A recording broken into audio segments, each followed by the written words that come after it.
Assalamualaikum warahmatullahi wabarakatuh.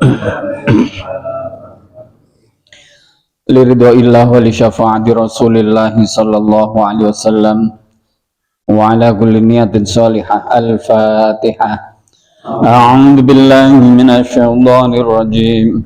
Bismillahirrahmanirrahim. Alhamdulillahi rabbil alamin. Ar-Rahmanir Rahim. Maliki yaumiddin. Iyyaka na'budu wa iyyaka nasta'in. Ihdinas siratal mustaqim. Siratal ladzina an'amta 'alaihim ghairil maghdubi 'alaihim waladdallin. Amin. Raditu billahi rabban wa bil islami dinan wa bi Muhammadin nabiyyan wa rasula. Rabbi zidni ilma warzuqni fahma. Amin. Ya, baca Sayyidul Istighfar bersama-sama. Bismillahirrahmanirrahim. Allahumma anta rabbi la ilaha illa anta khalaqtani wa ana abduka wa ana ala ahdika wa wa'dika mastada'tu a'udzu bika min syarri ma sana'tu abu'u laka bi ni'matika alayya wa abu'u bi dzambi faghfirli fa innahu la yaghfiru dzunuba illa anta. Bismillahirrahmanirrahim. Alhamdulillahi rabbil alamin. Wassalatu wassalamu ala asyrafil anbiya'i wal mursalin Sayyidina wa maulana Muhammadin wa ala alihi wa ashabihi ajma'in. Rabbi shrah li sadri wa yassir li amri wahlul 'uqdatam min lisani yafqahu qawli. Qala ta'ala subhanaka la ilma lana illa ma 'allamtana innaka antal alimul hakim. Shadaqallahul azim. Bapak-bapak, ibu-ibu, jamaah salat subuh yang dirahmati Allah Subhanahu wa taala. Puji syukur alhamdulillah. Marilah kita bersama-sama sampaikan atas limpahan rahmatnya, nikmatnya, serta taufik hidayah dan inayahnya, yang mana di pagi yang dingin ini Allah masih membangunkan kita untuk menggerakkan hati kita, untuk melangkahkan kaki kita menuju mushola An-Nur yang kita cintai ini, untuk menunaikan sholat subuh secara berjamaah dan dilanjutkan dengan kajian ilmu-ilmu Allah. Sholawat beserta salam marilah kita sampaikan pada junjungan kita Nabi Muhammad sallallahu alaihi wasallam. Mudah-mudahan kita semuanya termasuk orang-orang yang akan mendapatkan syafaatul udma besok di hari kiamat. Bapak Ibu yang dirahmati Allah Subhanahu wa taala, kita akan lanjutkan kajian kita pada pagi hari ini mengenai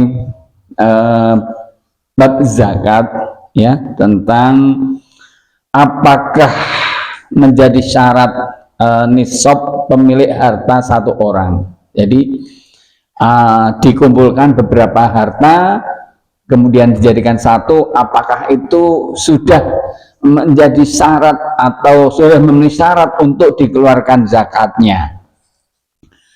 Menurut Imam Malik dan Imam Abu Hanifah, salah satu dari dua orang sekutu tidak wajib zakat sebelum masing-masing memiliki satu nisab.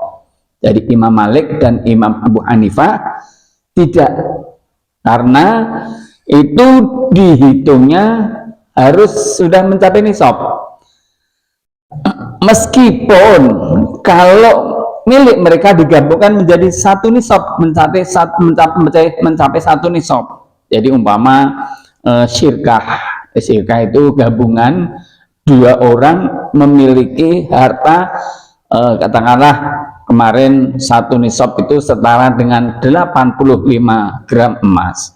Saya punya 50 gram, kemudian ditambah 40 gram punya Pak Profesor contoh. Itu digabungkan menurut Imam Malik dan Imam Abu Hanifah belum masuk kategori wajib mengeluarkan zakat.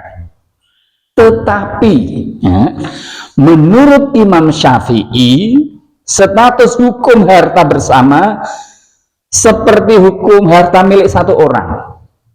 Jadi kalau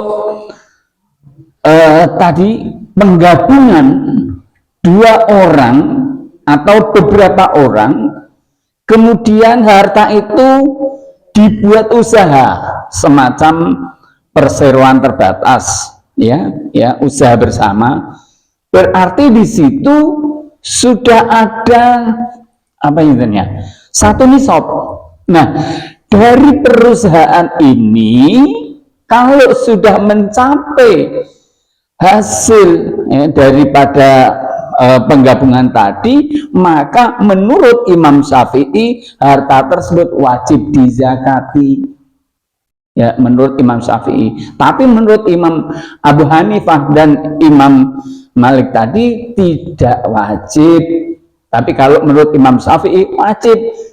Nah, kalau ada yang tidak wajib, contoh sudah berkembang menjadi satu nisab harta dari mungkin beberapa orang mengumpulkan modal bersama, ya istilahnya modal bersama, kemudian mencapai nisab sudah haul, ya itu hasilnya berarti harus dikeluarkan zakatnya. Ini menurut Imam Syafi'i. Ya, jadi ketika ada perbedaan muncul seperti ini, menurut ijtima atau sepakat terhadap sabda Nabi Shallallahu Alaihi Wasallam yang kemarin, mata uang yang kurang dari 5 auk tidak wajib dizakati. Hadis ini bisa dipahami bahwa ketetapan hukum tersebut khusus berlaku jika pemiliknya hanya satu orang saja atau pemiliknya lebih dari satu orang. Jadi ada perbedaan pendapat, Bapak Ibu. Jadi saya kira sudah jelas kalau itu penggabungan kemudian dibuat usaha menjadi satu nisab dan sudah mencapai satu haul, 1 tahun, ya harus dikeluarkan zakatnya menurut Imam Syafi'i. Tapi menurut Imam Malik dan Imam Abu Hanifah tadi belum wajib mengeluarkan zakat kecuali one person satu nisab, satu orang sudah mencapai satu nisab. Nah, tapi kalau menurut Imam Syafi'i tadi, ya itu karena penggabungan sudah mencapai nisab, maka segera keluarkan zakatnya. Bismillahirrahmanirrahim. Kemudian ukuran nisab hasil tambang dan sekitarnya serta yang wajib dikeluarkan. Hasil tambang itu ya banyak sekali, ya, mungkin dari hasil bumi, maksudnya hasil bumi bukan tanaman, tapi ini hasil tanaman menggali, contoh emas, perak, kemudian minyak, ya itu kan hasil tambang. Yakni perselisihan para ulama tentang nisab hasil tambang dan berapa yang harus dikeluarkan zakatnya. Dalam masalah ini Imam Malik dan Imam Syafi'i sependapat, yakni zakatnya 2,5%. Tapi ada yang mengatakan hasil tambang itu disamakan dengan harta rikas, yaitu harta temuan. Nemu yang tidak bertuan, maka zakatnya tidak hanya 2,5%, tetapi 20% atau 1/5, ya 1/5 sama dengan zakatnya harta temuan. Temuan dalam arti ini saya menemukan sebuah tambang emas, di situ mungkin di kali itu kan banyak daerah-daerah tertentu ada emasnya, mengandung emas. Nah, di situ hasilnya ada menurut ulama ini harus dikeluarkan 20% atau 1/5. Tapi menurut Imam Malik dan Imam Syafi'i cukup 2,5%. Ya. Kemudian kita lanjutkan tentang nisab unta dan zakat yang wajib dikeluarkan. Mengenai nisab unta, hewan ternak, ada sapi, unta, kambing, yaitu hampir mirip, cuman hitungannya saja tentang nisabnya.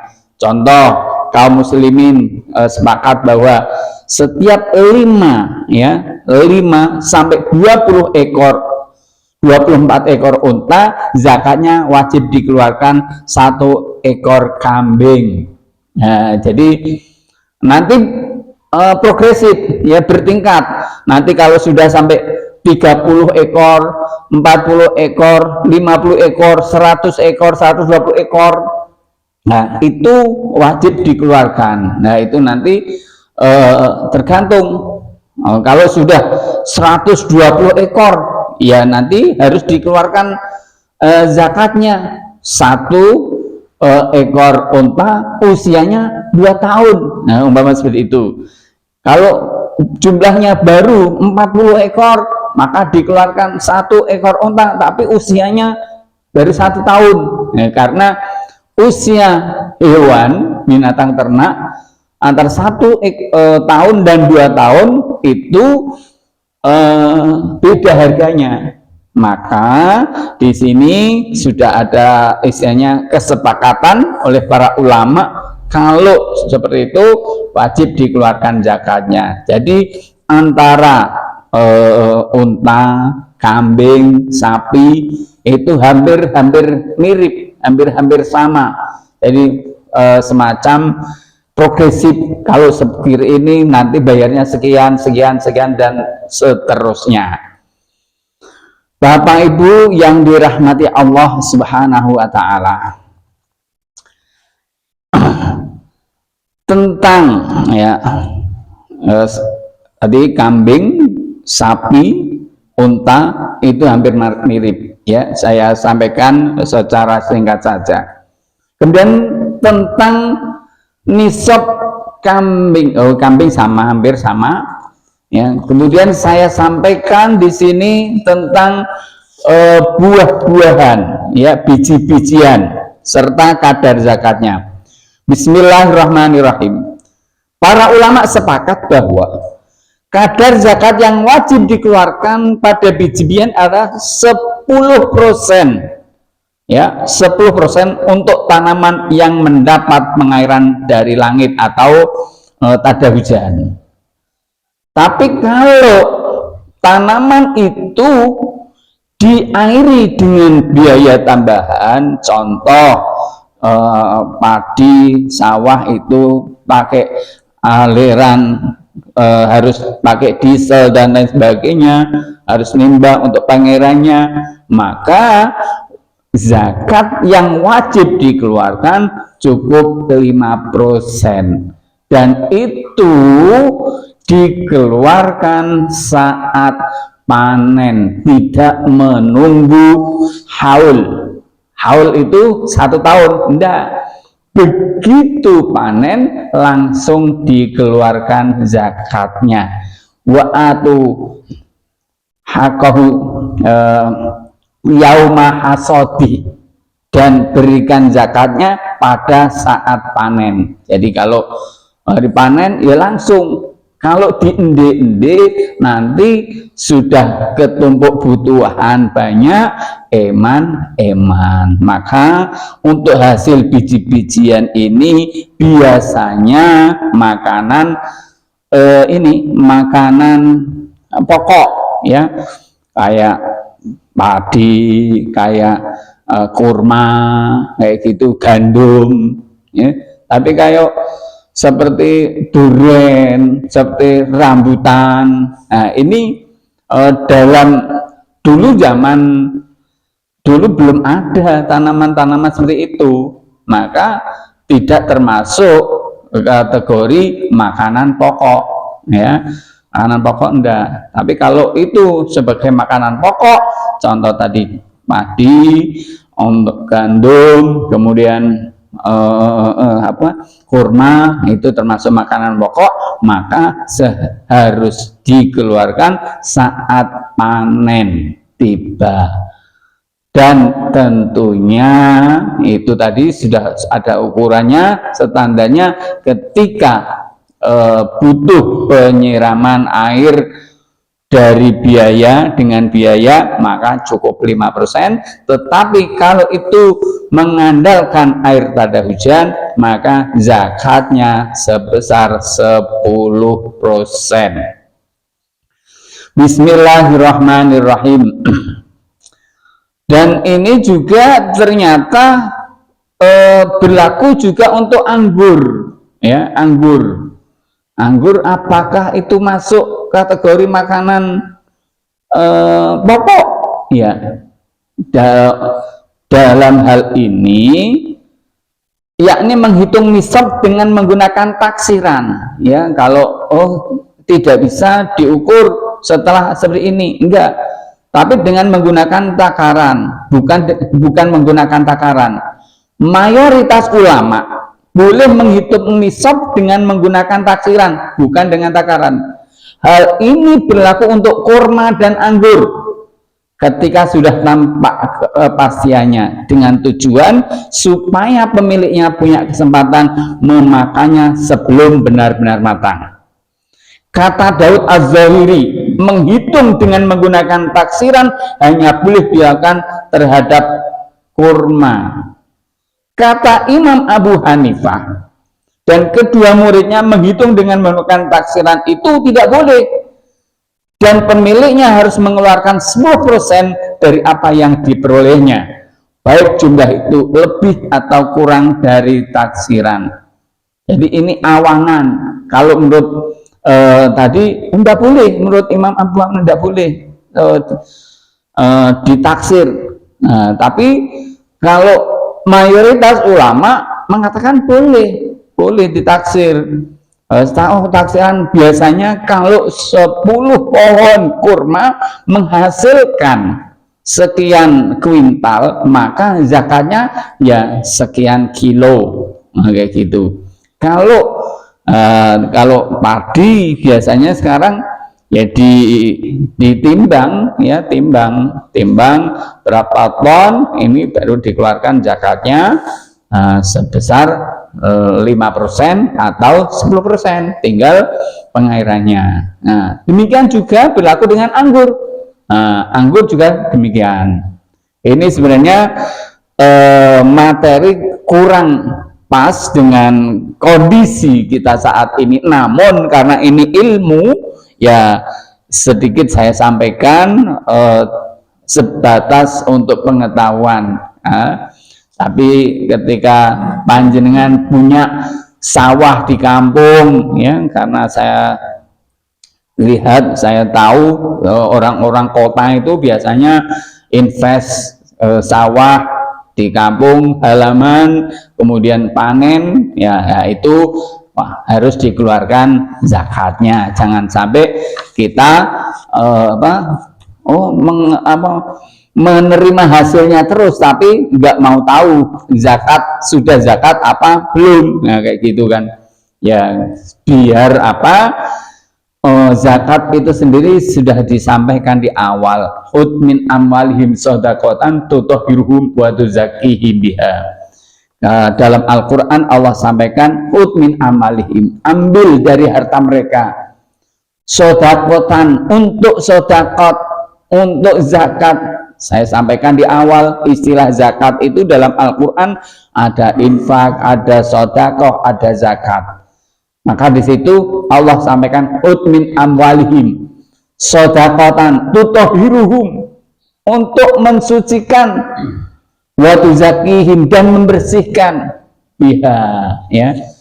dengan zakat itu bisa membersihkan dan mensucikan harta kita. Kalau orang kaya sudah mampu, sudah memiliki harta yang mencukupi nisab, yang sudah haul, kok tidak mau mengeluarkan zakatnya, maka di situ termasuk kita memakan harta hak orang-orang fakir miskin dan anak-anak yatim. Jadi orang atau mustahik, orang yang berhak menerima zakat itu kan ada 8 asnaf, ada 8 golongan.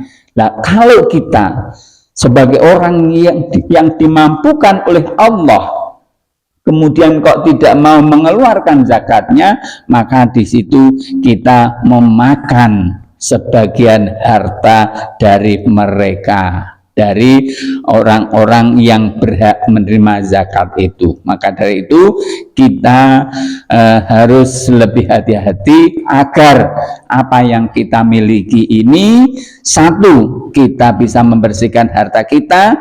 Yang kedua, zakat sebagai ibadah sosial secara horizontal, kita mampu mau membantu saudara kita yang belum diberi kesempatan, yang belum diberi keberuntungan oleh Allah Subhanahu wa Ta'ala.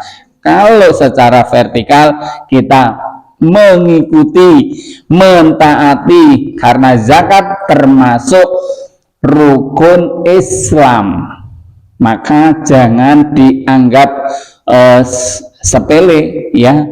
Kita sholat, kita syahadat, kita haji, tapi untuk mengeluarkan zakat kita tidak mau, berarti di situ kita belum sempurna dalam melaksanakan rukun Islam. Maka ini penting, zakat perlu disampaikan sebagai salah satu rukun Islam yang juga harus kita laksanakan ketika kita diberi kemampuan oleh Allah Subhanahu wa Ta'ala.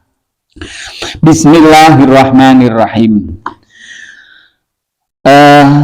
Ini yang terakhir tentang nisab barang dagangan.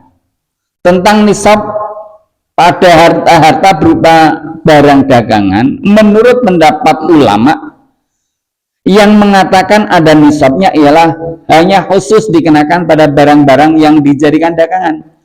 Menurut mereka, yang dijadikan nisab pada barang-barang tersebut adalah mata uang, karena mata uang inilah yang menjadi tolak ukur nilai bagi barang-barang konsumsi dan harta modal.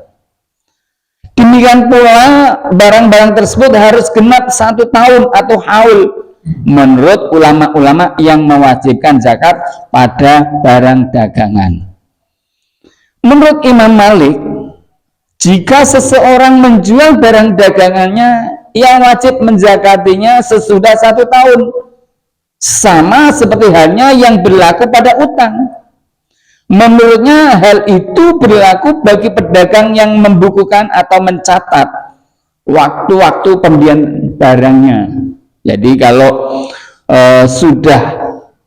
kira-kira saya belanja dengan modal, katakanlah modal sekian, kemudian setelah diputar menjadi keuntungannya mencukupi sampai nisab, dan dari keuntungan nisab ini sudah sampai 1 tahun, maka dari situlah dihitung kita wajib mengeluarkan zakat dari harta dagangan itu sendiri. Menurut Imam Malik, jika seseorang menjual barang dagangannya dan ia wajib menzakatnya sesudah 1 tahun, sama halnya ia berlaku mata uang. Menurutnya hal itu berlaku bagi pedagang yang membukukan. Maka Bapak Ibu ketika berdagang ya harus hati-hati. Aku ya mungkin tidak tercatat secara rinci, tapi memang kalau kita bisa mau manajemennya dicatat secara rinci itu lebih baik. Ya karena Al-Quran pun mengajarkan untuk tertib administrasi. Contoh dalam masalah utang piutang, ya kita disuruh mencatat, ya ada saksi, itu utang piutang. Dalam hal demikian perdagangan pun, ketika kita bisa memanage, kita bisa mencatat dengan baik, kemudian setelah sekian lama kita bisa melihat orang untung atau rugi, ya dicatat. Mulainya seperti ini, modal dulu 1 juta, sekarang sudah jadi 100 juta, berarti yang 99 juta ini sudah mencapai nisab dan sudah 1 tahun harus dikeluarkan zakatnya. Tapi kalau tidak tercatat hasilnya berapa kita nggak tahu, nah, akhirnya kan bingung seperti itu. Tetapi bagi pedagang yang tidak membukukan pembelian dan penjualannya, dan mereka itulah yang biasa disebut mudir, ya, menurut Imam Malik, jika waktu telah berlalu 1 tahun sejak pertama kali ia memulai berdagang, maka ia harus menilai semua barang dagangan yang ada padanya, kemudian digabungkan dengan mata uang yang ada di tangannya. Berikut piutang-piutang yang diharapkan bisa diterima.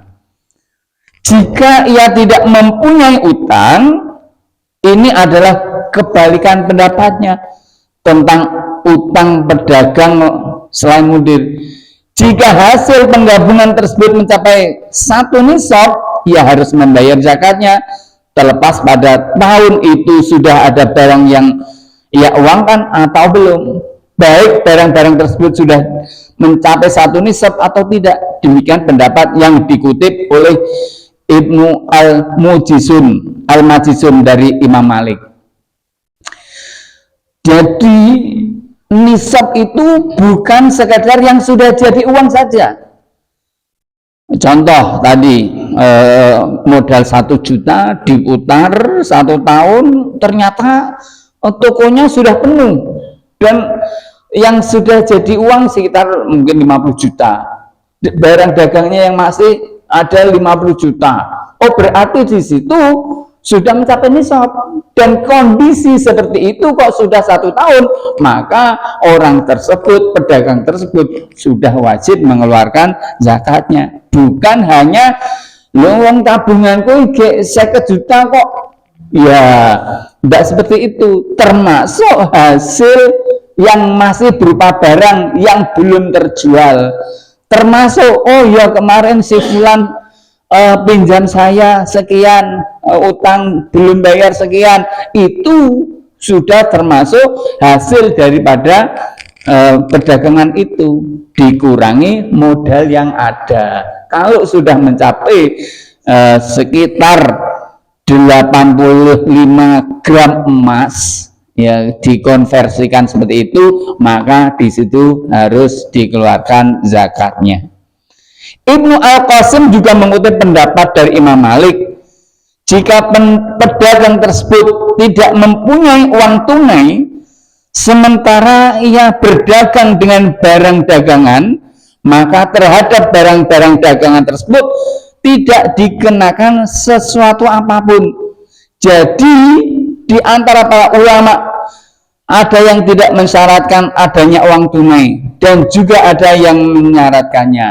Nah, ini terjadi perselisihan pendapat. Kalau tadi sebagian berupa uang hasilnya, sebagian masih berupa barang, harus dikeluarkan. Tapi ada yang ulama yang mengatakan, ya sudah mencapai nisab kalau itu diuangkan, tetapi ini dalam 1 tahun ini berkutat semua barang semua, ya mungkin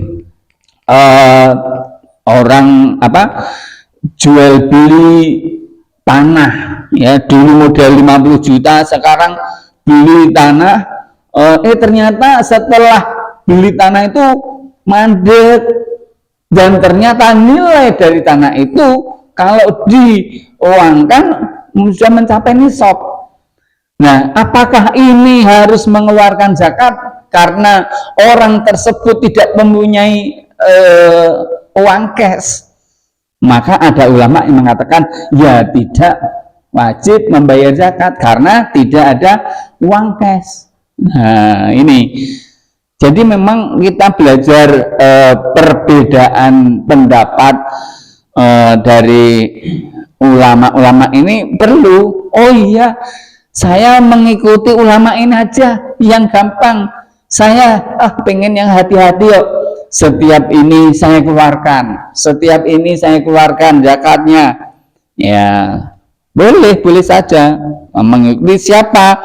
Menurut Imam Malik seperti ini, Imam Hanafi seperti ini, Imam Ibnul Qasim seperti ini, Imam Syafi'i seperti ini. Beda lagi kata Al-Muzani, zakat barang dagangan diambil dari jenis barang dagangan itu sendiri, bukan dari harganya. Tetapi kata Imam Syafi'i, Imam Abu Hanifah, Imam Ahmad, As-Sauri, Al-Auza'i dan beberapa ulama lainnya, baik mundir maupun bukan mundir, status hukumnya sama.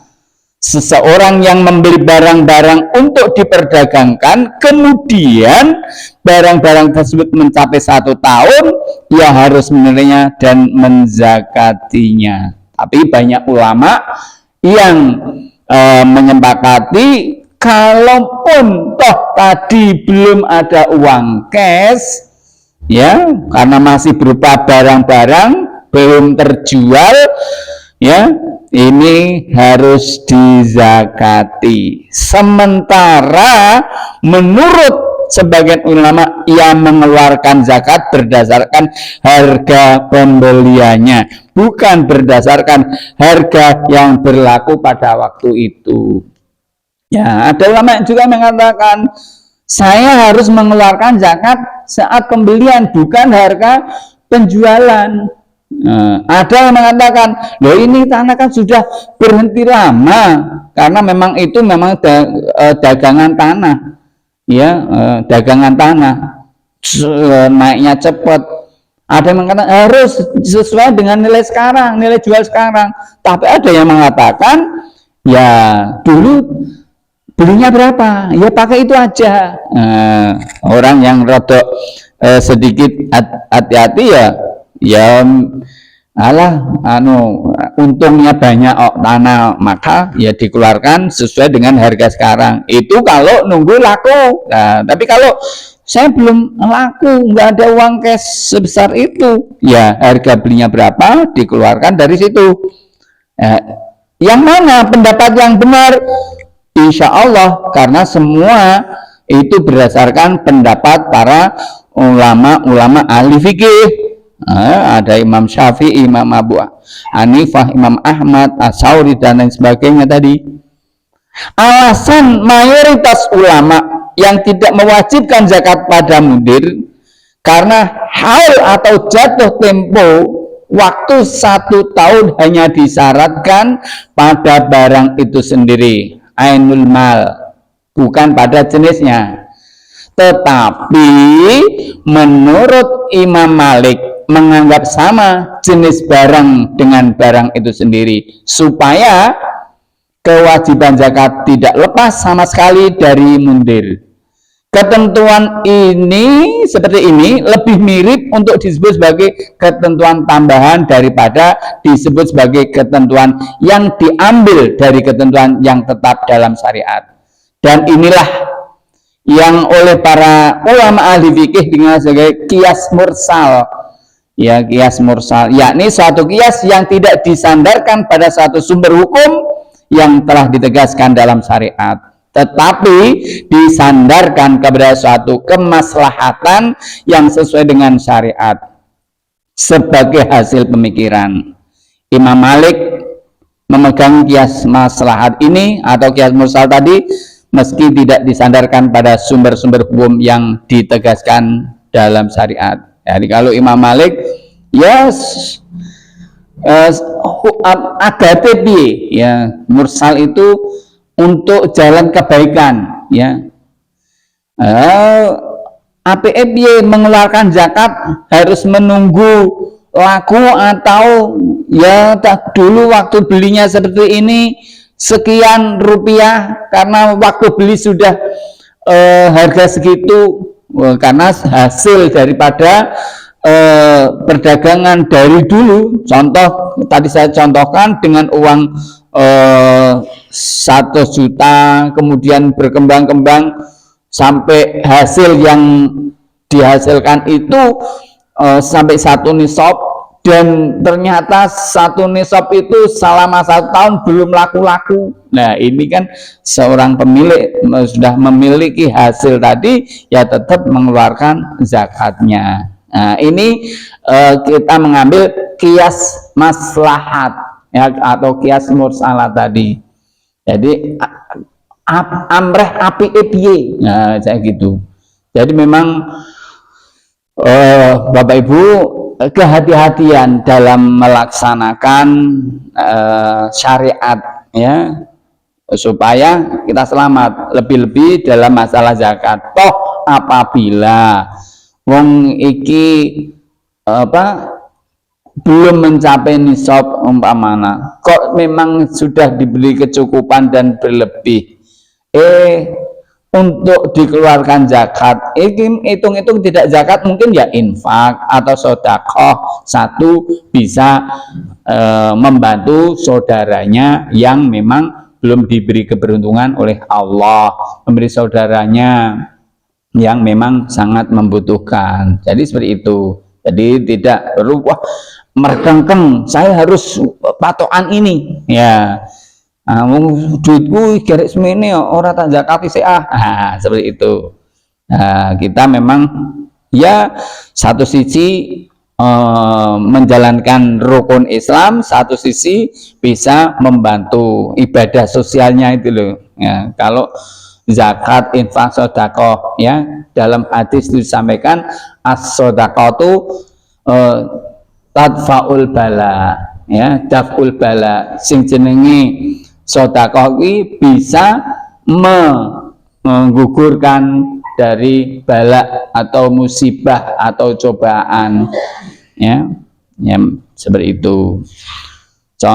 Itu banyak sekali kalau dicontohkan. Mama orang yang dermawan, ya, rumahnya sepi, dilala karena dermawan dengan tetangganya. Ada orang yang mau berbuat jahat, berbuat tidak baik terhadap orang kaya tadi, karena orang ini biasa berbuat baik dengan tetangganya, maka dia pun gelem aru-aru, Pak onopo kok ning kene seliwar-seliwer, mencurigakan. Tapi kalau orang kaya tidak peduli dengan saudaranya, tidak peduli dengan tetangganya, tidak pernah sedekah infak dengan tetangganya, ono wong mencurigakan atau orang ngambil burungnya, ngambil apa, ya dia nggak mau tahu, cuek. Wong dia orang kaya aja tidak mau bantu, tidak pernah mengulurkan tangan kepada tetangganya tersebut. Maka ini memang di situ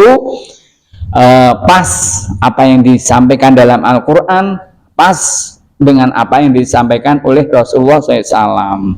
As-shadaqatu idafil bala. Jadi sedekah untuk menghilangkan bala atau musibah tadi. Mungkin itu materi kajian pada pagi hari ini. Nanti kalau ada yang perlu didiskusikan, kita lanjutkan setelah kita tutup bersama. Baik, kita akhiri dengan bacaan wasi dan doa kafaratul majlis. Bismillahirrahmanirrahim. Wal asri innal insana lafi khusrin illa billalladzina amanu wa amilus solihati wa tawasaw bil haqqi wa tawasaw bis sabr.